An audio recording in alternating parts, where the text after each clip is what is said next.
Hey everyone, I wanted to come on and share the third video in the series of the zone of embodiment. And as a reminder, I've had two other videos on this, so you might want to go check out those first if you haven't watched those already.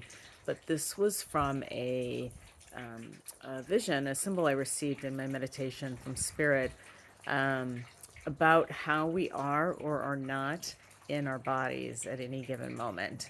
So again, the previous two talk about what the zone of embodiment is and when we are out of it in an elevated state.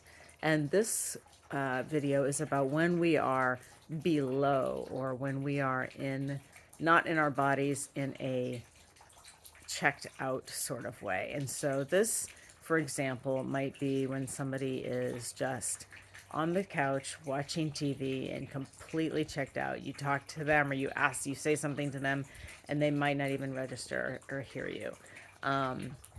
It might be when somebody is just doing an activity in such a mundane and zoned out kind of way that they're not even registering what they're doing.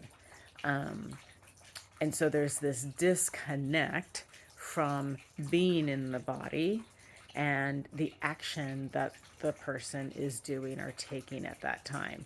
This can, sometimes this happens like when we just get fatigued, or when we have been overwhelmed and then the system kind of drops down or shuts down and needs to check out a little bit.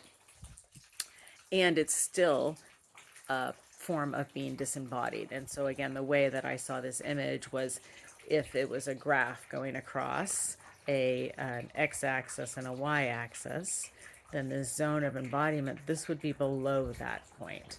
And so these are times when we just have kind of had too much, and the response from the body, from the nervous system, is a shutdown. So that's in contrast to the last one that I talked about, where we're at this elevated state above that zone. So this is kind of that other way. And again, the most clear example that I heard from Spirit was that sort of just vegged out on the couch and actually watching TV and maybe not even knowing what you're watching. You're flipping through the channels and not even conscious sort of what you're doing. So I hope that's clear enough, and that's sort of what the energy is like and what the experience of being below this zone of embodiment would be like in your life. And in the next video, I'll share a few strategies to get to that zone of embodiment, whether you're above it or below it.